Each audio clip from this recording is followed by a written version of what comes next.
we have a week 3 preview. I mean, going after week 2, the post-game week 2 videos, Seeps got 33 subs for Vikings now. And if you don't know, this is producer Seeps. He's also our host of our Vikings channel. He got 33 new subs on his week 2 post-game report. I only got 19. So he's already ahead in this week's sub battle. Seeps, anything you want to say to Texans fans? Yeah, I actually got a message from my bosses before we hopped on here. If Jeremy doesn't pick up 100 subs on today's video, there is no watch party for the Stephon Diggs, Danielle Hunter revenge game.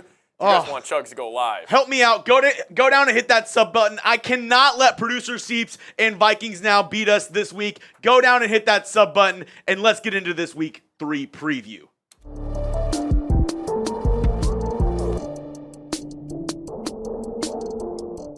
Coming up on today's show, a full preview of the Texans' Week 3 matchup up against the Minnesota Vikings. They might be Minnesota Vikings nice. They might be Minnesota nice, but we're going to show them Houston tough this week. The Texans, they're on the road, but they come in as 2.5-point favorites going into Minnesota. Both teams 2-0, and I would be remiss if I didn't, give a little shout out to myself today. It is my birthday today. Getting a little birthday cake, hey, it's your birthday.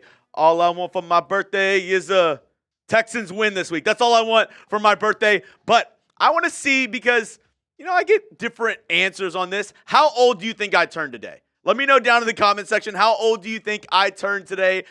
September 17th on my birthday. Let me know down in the comments. I'm interested to see how old y'all think that I am. First, getting into this Vikings-Texans discussion, let's talk about the injury reports for both teams coming into the weekend. Some injuries that you're going to have to keep an eye on throughout the week of practice. First, for the Texans, Joe Mixon. Obviously, he was injured in that Bears game. The illegal hip drop tackle by T.J. Edwards. Straight to jail, T.J. Edwards. Straight to jail. Illegal hip drop tackle. But Joe Mixon, he is dealing with an ankle injury right now. It's said to be day-to-day. DeMeco Ryans said he'll give updates throughout the week, but probably won't practice a ton. Probably just getting work with the trainer, work on the sideline, which means maybe it goes to Dameon Pierce, but he didn't play up against the Bears. He's dealing with a hamstring injury, and we all know with soft tissue injuries, you never know when a player is going to be able to recover from those. It could be a week, it could be 2 weeks, it could be 3 weeks. I mean, Christian Harris was out the entire offseason and then put on a short-term IR to begin the season dealing with a soft tissue injury. So I don't know when Dameon Pierce is going to get back. I'll let you know if he practices this week and keep you updated with his injury status. Another guy who didn't play this week, center Juice Scruggs, and I think he was sorely missed along this offensive line. Jarrett Patterson held it down okay, but you could tell the Texans' running game was a lot better with Juice Scruggs playing at the center position. And I think even in the passing game, they picked on Jarrett Patterson a little bit, running some stunts right over the center spot in that game up against the Bears. Hopefully, Juice Scruggs is able to come back and play this week up against the Minnesota Vikings. Going across enemy lines to the Vikings, Justin Jefferson dealing with an injury, even though Producer Seeps was telling me he should be able to go this week. They're just being precautionary. We'll probably keep him out for a couple practices. Maybe he'll be on the sidelines, getting some work with the trainers, but he should be good to go this week up against the Houston Texans. Somebody whose, availability is more up in the air is Jordan Addison, the other wide receiver for the Minnesota Vikings. He did not play up against the 49ers, so will he be able to return this week up against the Houston Texans? Another guy that you got to really key in on their injury report. And this one, Dallas Turner was injured against the 49ers. Seep says he should be good to go.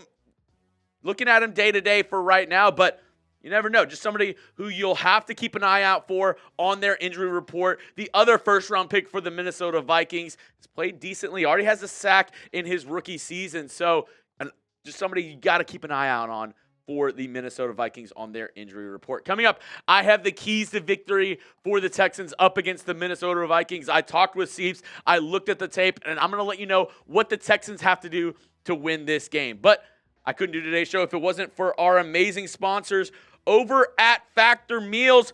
Fuel up with Factor Meals. No prep, no mess meals. Meet your wellness goals in time for the football season thanks to the menu of chef-crafted meals with options like Calorie Smart, Protein Plus, and Keto. Factor's fresh, never frozen meals are dietitian approved and ready to eat in just 2 minutes. So no matter how busy you are, you'll always have time to enjoy a nutritious, great tasting meal. Crush your wellness goals this month with dietitian approved meals and ingredients that you can actually trust. Make your day delicious from breakfast to dessert and stay fueled with easy, nutritious options. They have amazing options as well. I love their, take and go smoothies in the morning, and then especially like lunchtime. You're like, hey, I have a really busy day.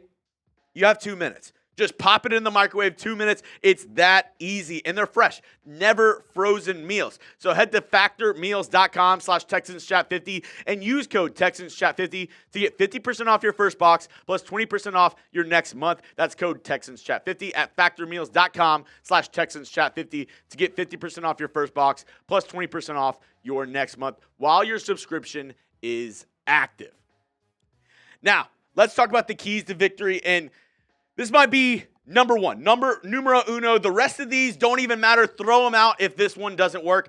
The offensive line needs to step up this week up against the Minnesota Vikings. Brian Flores and this Vikings defense is going to throw a lot at you. They're going to throw a ton at you with this defense and the scheme that they run. So you got to watch out. You got to make sure you're on your P's and Q's up front. Like I said, will Juice Scruggs play? That'll be a big key on whether or not this Texans offensive line will be rocking and rolling going into week 3. And with Brian Flores in this defense, it's not one guy that you have to worry about. They have a whole squad of guys who are just, wrecking havoc inside the box. Their front seven really gets after it. Seeps told me Andrew Van Ginkel, Jonathan Grenard, former Texan, same face, new place. He's been playing really well. And also you have to look at Patrick Jones II.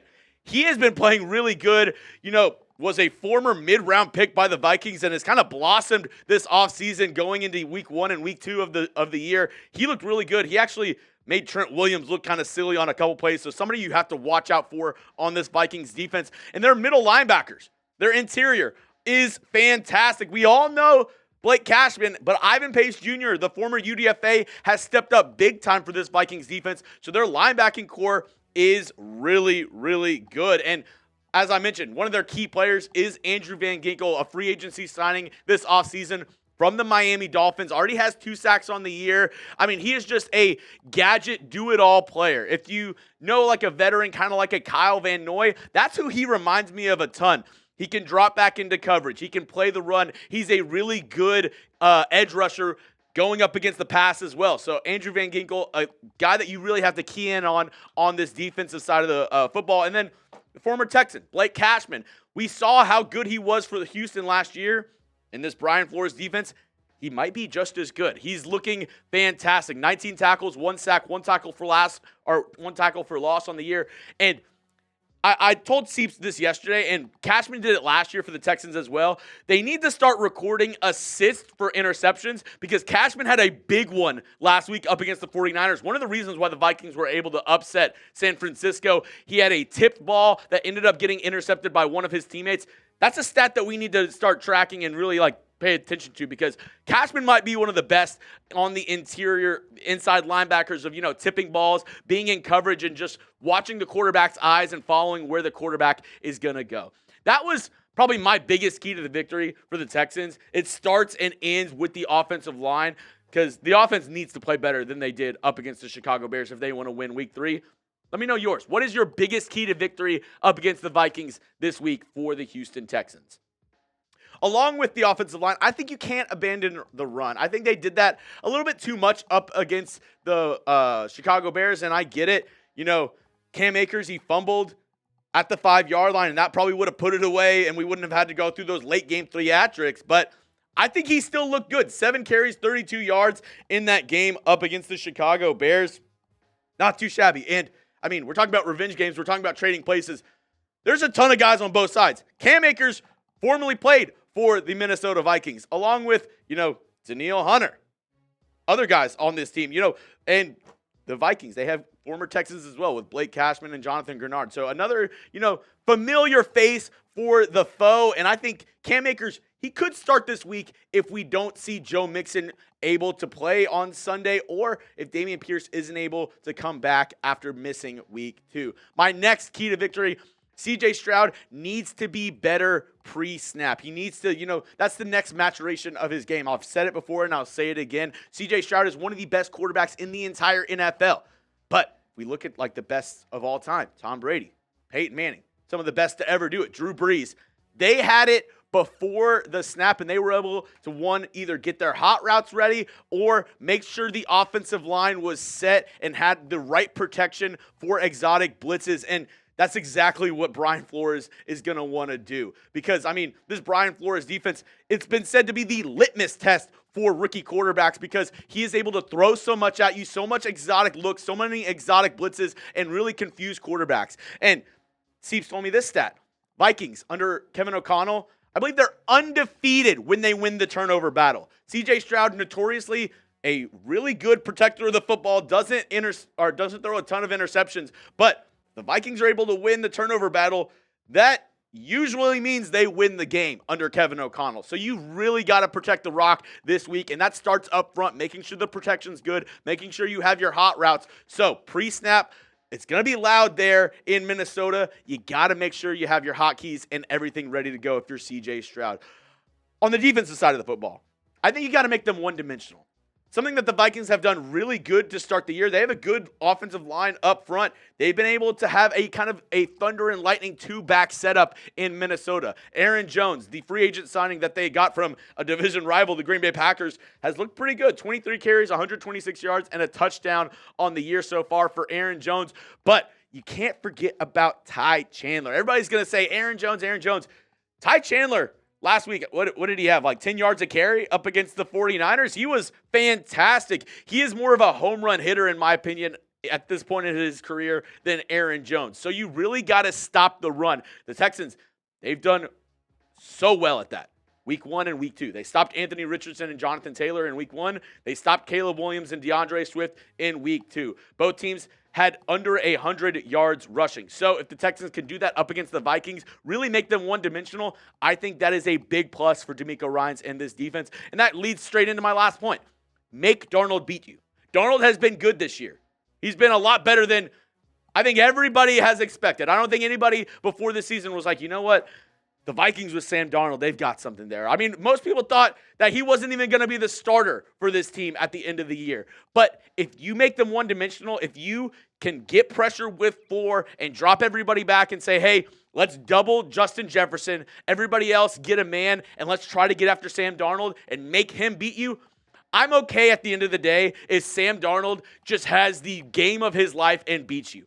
But if you're going to let them get, 5-6 yards a carry, let him dink and dunk his way around the field, I don't want that to happen. I want you to double Justin Jefferson, have the other receivers and Sam Darnold beat you on Sunday, and I think that's a good game plan for this Houston Texans team. One more time, I'm going to kick it to Patrick Seatman. Was there anything that I said or anything throughout this video where you're like, that's cap? No, I thought you nailed it on the head. I thought the best point Jeremy made, C.J. Stroud, how he is going to be able to process pre-snap and also post-snap. Because Flores will disguise everything. He's going to recognize the coverage once the ball is snapped. I think that's going to be key, but I think this is going to be the ultimate revenge game. I think Hunter, Diggs, Cashman, Grenard, they're all going to have big games. Oh, yeah. And reminder, my live is up in the air for this week.